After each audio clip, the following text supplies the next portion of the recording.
कैसे ले गए? कैसे?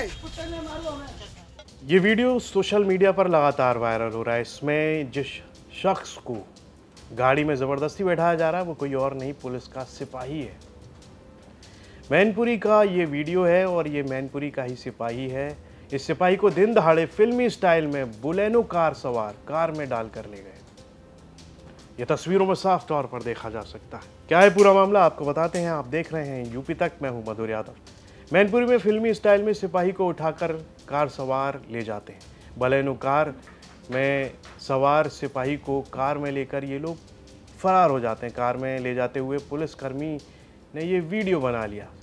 खबर मिलते ही मौके पर पुलिस पहुंची और सक्रियता दिखाते हुए सिपाही को आधे घंटे के अंदर सकुशल बरामद कर लिया। मौके से एक कुल्हाड़ी भी बरामद हुई। सिपाही अरुण कुमार मैनपुरी जिला जेल में था। उसकी तैनाती वहां पर इन दिनों थी। कोतवाली थाना क्षेत्र के ईशन नदी पुल के पास की ये घटना बताई जा रही है। दरअसल सिपाही अरुण कुमार निवासी चिरौली जनपद औरैया का रहने वाला है, जो इस समय मुजफ्फरनगर जिला कारागार में तैनात है और इससे पहले इसकी पोस्टिंग जिला कारागार मैनपुरी में थी।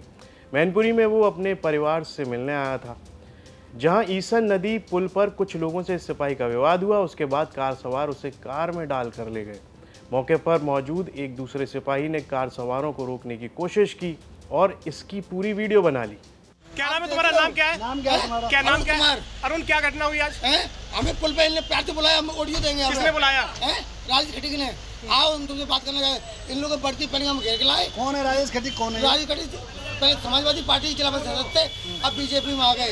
उन्होंने 32 लाख 32 लाख अमित तसोलिया के 11 लाख हमारे और सोनी यादव डाल के ले गए थे। खींच के मारा इन लोगों ने। कहाँ तैनात है? कहाँ पे तैनात हो? तैनात कहाँ पे हो आप? तैनात कहाँ पे हो? मैनपुरी पे। अरे वर्दी कहाँ तुम्हारी? वर्दी इन लोगों पे, राजेश खटीक पे। तुम्हें कैसे ले गए? कैसे? बताया जा रहा है कि ये पूरा विवाद पैसे के लेन देन का है। सिपाही अरुण कुमार का आरोप है कि उसने सपा से भाजपा में आए जिला पंचायत सदस्य नीरज उर्फ राजेश खटीक को, जो कि सिपाही अरुण कुमार के रिश्तेदार भी हैं, उन्हें ज़मीन के लिए रुपए दिए थे। जो रुपया जिला पंचायत सदस्य ने वापस नहीं किया है और इसी वजह से वो उसे उठाकर ले गए और उसके साथ मारपीट की गई। तो वहीं इस मामले में जिला पंचायत सदस्य नीरज उर्फ राजेश खटीक ने बताया कि उनका उस सिपाही से कोई लेन देन नहीं है। वो मेरे भांजे शिवम से अरुण कुमार का कुछ लेन देन था, जिसकी पंचायत हुई थी। 1 लाख रुपए से ज़्यादा कुछ रुपया निकला था अरुण कुमार का, जो उसी समय पंचायत में वापस कर दिया गया था। ऐसा बीजेपी नेता का कहना है। ये जो बार बार इल्जाम लगाते हैं कि इन्होंने हमें पैसा दिया है, इन्होंने अगर हमको पैसा दिया है तो ये प्रूफ दें कि हमें पैसा दिया है।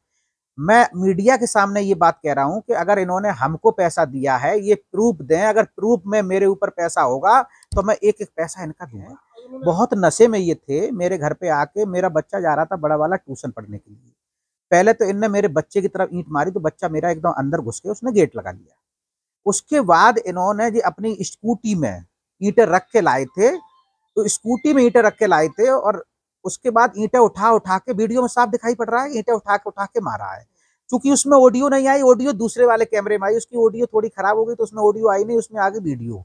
ऑडियो दूसरे कैमरे में आई है। मैंने दोनों वीडियो आपको दिलवाई है। तो मैंने अपने भांजे से कहा, मैंने कहा तेरे मारे ये देख हमारे घर पे ये बदतमीजी, भांजा चूंकि मेरे पास ही रहता है, मैंने ही पाला पोसा, सब कुछ मैंने किया। तो मैंने कहा ये मेरे यहाँ बदतमीजी ये लोग कर रहे हैं तुम्हारे मारे। तो उसके बाद हुआ क्या कि भांजे ने इनको पकड़ लिया होगा, वहां पुल पे पकड़ लिया। इनसे ये कहा होगा कि तुम गाड़ी में बैठो, मेरी पंचायत हुई है मामा के सामने पंचायत हुई है, राजेश मामा के सामने, तुम गाड़ी में बैठो, घर पे चलो, हम उनके सामने तुमसे बात करेंगे।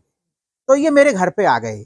हम थे नहीं, हमको जिला पंचायत फोन किया, तो पीछे से मैं भी स्कूटी में, आप वीडियो में देख रहे होगे कि मैं पीछे से स्कूटी से आ रहा हूँ और मैं सटाक से वहां चला आया। तो मैं तुरंत घर पे आया। घर पे आने के बाद मैंने उनको समझा बुझा के बात की कि सीओ साहब का फोन आया। तो उन्होंने कहा सर अपहरण कुछ नहीं, वो मेरे घर पे आए थे। दूसरा, भांजा हमारा बता रहा था कि एक कुड़ाली थी इनके पास, वो कुड़ाली इनकी स्कूटी में थी, इन्होंने निकाल के और पीछे से हमारे भांजे को मारने की पूरी कोशिश की। यहाँ पर जो बीजेपी नेता हैं वो लगातार आरोप भी लगा रहे हैं कि सीसीटीवी का एक वीडियो है जिसमें ये जो अरुण कुमार है उनके घर पर आकर पत्थर भी फेंकता था। सच्चाई क्या है, पुलिस मामले की जांच कर रही है। पूरे मामले को लेकर सीओ सिटी संतोष कुमार सिंह ने बताया कि कुरावली तहसील पर दो पक्षों में मारपीट की खबर मिली थी। इसके बाद वो मौके पर पहुंचे थे, जिसके बाद पता चला कि अरुण कुमार पुत्र खिलावन सिंह, जो कि मैनपुरी ज़िला कारागार में पिछले 4 साल से तैनात है, अब मुजफ्फरपुर में उसकी तैनाती हो गई है। उसका ट्रांसफ़र हो गया और वो अपने परिवार से मिलने के लिए मैनपुरी आया हुआ था। क्या कुछ कहना है पुलिस का, आइए वो सुन लेते हैं। सिपाही को उठा के लेकर गए हैं, क्या पूरा मामला है सर? आज 26/8/2025 को सायं 4 बजे पुलिस को सूचना मिली कि ईशान्य दीपुल कुरावली तिराहे पे दो पक्षों में मारपीट हुई है। तत्काल कोतवाली पुलिस और मैं मौके पर गया। मालूम पड़ा कि यहाँ एक कार सवार और एक स्कूटर सवार में मारपीट हुई और उसमें एक व्यक्ति को बैठा कर ले गए बाहर।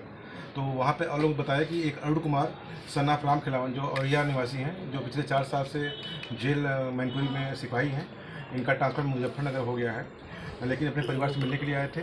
और इनका विवाद कुछ वर्षों से राजेश खट्टिक, जो कोतवाली क्षेत्र के रहने वाले हैं, उनसे है, जो उनके मम्मिया ससुर हैं। अरुण ने अपने मम्मिया ससुर राजेश खट्टिक को 2023 में 15 लाख रुपए कैश उधार दिया था। उसी पैसे को लेने देने के लिए विवाद हो रहा था और इसी वजह से ये मारपीट हुई है। पुलिस की ओर से क्या कार्रवाई की है, क्या तहरीर दी गई सर? अभी तहरीर नहीं प्राप्त हुई है। तहरीर अरुण कुमार की तरफ से जो भी तहरीर आएगी उस पर आवश्यक विधि कार्रवाई की जाएगी। तो ये है पूरा मामला। एक तरफ अरुण कुमार है जो आरोप लगा रहा है कि उसका कुछ लेन देन था, पैसे वापसी नहीं कर रहे हैं वो लोग जो कि बीजेपी नेता हैं। वहीं पर जो बीजेपी नेता हैं वो अरुण कुमार पर आरोप लगा रहे हैं कि पैसे का लेन देन नहीं है, जबकि वो तो उनके घर पर कई बार ईंट पत्थर भी फेंक चुका है। इसके सीसीटीवी फुटेज भी उनके पास है। तो वहीं पर पुलिस है जो कह रही है कि दोनों पक्षों के बीच में विवाद है, जिसकी खबर मिली थी तो वो फ़ौरन पहुंचे और मामले की जांच की जा रही है। लेकिन जो सीसीटीवी यहाँ पर वायरल हो रहा है वो ये है कि एक पुलिस के सिपाही को कैसे कुछ लोग अपहरण कर लेते हैं, ज़बरदस्ती गाड़ी में बैठा लेते हैं, ये ज़रूर चिंताजनक है। इस सब पर आपकी क्या राय है, कमेंट बॉक्स में लिखकर हमें ज़रूर बताएं। और यूपी से जुड़ी तमाम खबरें देखने के लिए आप देखते रहिए यूपी तक। बाकायदा अखिलेश यादव ने जब बाहर किया पार्टी से तो ये कहा कि मैं सबको फ्री करता हूं, जाइए आप लोग मंत्री बनिए, अगर आपको मंत्री बनाया जाता है तो आप मंत्री बनिए। आप भी चर्चा सुन रही होंगी कि आपको भी पार्टी से जब निकाल दिया गया तो आपके मंत्री बनने की भी चर्चा सुन रही होंगी कि आपको भी मंत्री बनाया जा सकता है। 1-2 दिन बाद आपकी योगी जी से मुलाकात भी हुई, तस्वीरें भी आई कि आप योगी जी से मिली, क्या बात हुई? देखिए, वो मुलाकात एकदम कैजुअल था, जैसे एक विधायक मिलते हैं मुख्यमंत्री जी से, क्योंकि हम लोग जब सदन आते हैं तो बहुत सा काम लाते हैं अपने क्षेत्र का, तो जो मंत्री जी लोग को काम दिया जा सकता है वो दे दिया जाता है। जो बड़े काम होते हैं जो मंत्री नहीं कर सकते हैं तो वो माननीय मुख्यमंत्री जी से मिल करके हम लोग लास्ट में एक बार मिल करके उनको देने का काम करते हैं। और जिससे जब मुख्यमंत्री जी को काम देते हैं तो कहीं ना कहीं क्षेत्र में विकास का उनका मतलब काम करते हैं। तो वो मुलाकात सिर्फ एक क्षेत्र के काम के लिए लेकिन पूजा जी, ये कहा जाता है कि जितने लोगों ने बगावत की आपके साथ उस वक्त सपा से बागी होकर के या अलग होकर के उन्होंने वोट किया राज्यसभा में, औरों की महत्वाकांक्षा मंत्री बनने की हो सकती है। बाकायदा अखिलेश यादव ने जब बाहर किया पार्टी से तो ये कहा कि मैं सबको फ्री करता हूं, जाइए आप लोग मंत्री बनिए, अगर आपको मंत्री बनाया जाता है तो आप मंत्री बनिए। आप भी चर्चा सुन रही होंगी कि आपको भी पार्टी से जब निकाल दिया गया तो आपके मंत्री बनने की भी चर्चा सुन रही होंगी कि आपको भी मंत्री बनाया जा सकता है। आपने चर्चा सुनी, और सुनी तो कैसा लगा? नहीं, अभी तो फिलहाल मैंने नहीं सुना। अभी तो मैं आप ही के मुंह से सुन रही हूँ। और मान लीजिए इस तरह का चर्चा है तो वो मेरे से कोई किसी तरह की बात नहीं हुई, किसी प्रकार का नहीं। और क्योंकि आप ही लोग नहीं, अभी तो मैं देख रही हूँ कि जब से मैंने सदन में बोला है तो आप ही लोग मुझसे बुलवा ही रहे हैं, मतलब कि आप ही लोग के साथ समय मेरा जा रहा है। तो अभी तो मेरी किसी से किसी प्रकार की बात नहीं हुई है, क्योंकि मैं ईश्वर को बहुत मानती हूँ और मैं अपने मुंह से कभी झूठ नहीं बोलती। ईश्वर इस चीज से बचाए, अभी तक बचाए, आगे भी बचाए। मंत्री बनने की उम्मीद है कि अब आप मंत्री बनेंगी, क्योंकि फ्री भी हो गई? देखिए, मैंने तो कभी ये जीवन में सोचा ही नहीं, क्योंकि मैं तो विधायक बनने के बाद भी लड़ती रही और मैं तो ज्यादातर दुश्मनी लड़ी और आप समझ लीजिए अपने क्षेत्र का काम भी की। मगर आप समझ लीजिए कि मैं अतीक अहमद से लड़ते लड़ते राजनीति की हूँ, तो आप सोचिए कि मुझे बहुत संघर्ष करना पड़ा इस विधायकी में भी काम करने के लिए। तो मंत्री का तो कभी मैंने सोचा ही नहीं, सपने में नहीं। तो अभी भी क्या ही सोचूं, क्योंकि एक और सवाल ऐसा मेरा कोई हैंड्स नहीं है, ऐसा मेरा कोई वो नहीं है कि मेरे लिए कोई क्या कहते हैं उसको, मेरे लिए कोई सोर्स लगाए, मेरे लिए कोई सिफारिश लगाए। और जहां तक मैं मानती हूँ कि टिकट तो देखिए राजू पाल जी के आशीर्वाद से मिल जाता है और चुनाव में जनता के आशीर्वाद से जीत जाती हूँ। इसमें मेरा कोई अपना वो नहीं है, बस मेरा मेहनत करती रहती हूँ बस। मगर मैं, क्योंकि मेरी भी औकात नहीं है टिकट लेने की, मगर मेरी एक क्षमता बन पाई है तो वो मेरे पति से बन पाई है।